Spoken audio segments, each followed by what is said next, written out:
बनारस के एक छोटे से मोहल्ले में रहने वाली शारदा जी के जीवन का एक ही मकसद था, उनका बेटा राहुल। राहुल जब सिर्फ 5 साल का था तब उसके पिता का देहांत हो गया था। लोगों ने शारदा से कहा कि अकेले दम पर बच्चे को पालना नामुमकिन होगा, तुम दूसरी शादी कर लो। लेकिन शारदा ने साफ मना कर दिया। उन्होंने कहा, मेरे पति की आखिरी निशानी मेरा बेटा है, अब इसके लिए जीना ही मेरा प्यार है और इसके लिए सब कुछ छोड़ना मेरा सौभाग्य। दिन बीते, साल बीते। शारदा जी सुबह 4 बजे उठती, लोगों के घरों में खाना बनाती और रात को थक कर चूर होने के बाद भी राहुल की पढ़ाई पर नज़र रखती। गरीबी के उस दौर में कई बार ऐसा होता जब घर में सिर्फ एक इंसान के लायक ही खाना बचता। शारदा जी हमेशा मुस्कुराकर कहती, राहुल तू खा ले बेटा, मेरा आज व्रत है। जबकि वह व्रत भगवान के लिए नहीं बल्कि अपने बेटे की भूख मिटाने के लिए एक माँ का मौन बलिदान था। राहुल पढ़ने में बहुत होशियार था। उसकी मेहनत और माँ की दुआएं रंग लाईं और उसे शहर के सबसे बड़े इंजीनियरिंग कॉलेज में दाखिला मिल गया।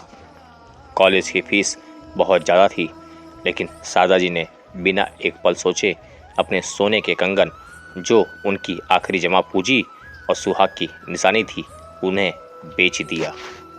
जब राहुल को यह पता चला तो उसकी आंखों में आंसू आ गए और उसने कहा, माँ आपने अपने जीवन की आखिरी कीमती चीज़ भी मेरे लिए खो दी, यह आपका कैसा प्यार है।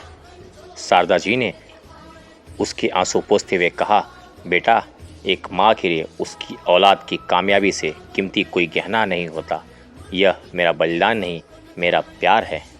वक्त का पहिया घुमा। राहुल पढ़ लिख कर एक बहुत बड़ी कंपनी में ऊंचे पद पर आसीन हो गया। अब उसके पास बड़ा घर था, गाड़ी थी और हर प्रकार का आराम था। लेकिन उम्र के इस पड़ाव पर शारदा जी का शरीर थक चुका था। उन्हें गंभीर बीमारियों ने घेर लिया था।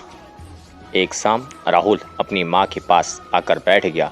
उसने माँ के कमज़ोर और झुर्रियों से भरे हाथों को अपने हाथों में लिया और बेहद भावुक होकर पूछा, माँ बचपन से आज तक आपने सिर्फ मेरे लिए जिया, हर खुशी, अपनी हर ख्वाहिश, यहाँ तक कि अपनी सेहत भी मेरे लिए कुर्बान कर दी। आज मैं जहाँ भी हूँ यह आपकी बदौलत हूँ। लेकिन मुझे एक बात बताओ, जो आपने मेरे लिए किया वो आपका प्यार था या आपका बलिदान।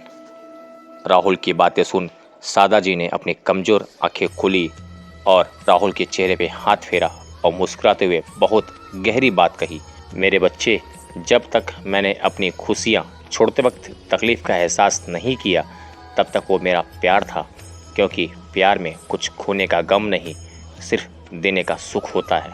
और रही बात बलिदान की, तो एक माँ के लिए बलिदान जैसा कोई शब्द नहीं होता।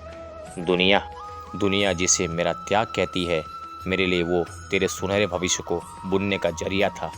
माँ का प्यार ही उसका सबसे बड़ा बलिदान है और उसका बलिदान ही उसका निश्चल प्यार है। दोनों अलग कहाँ है।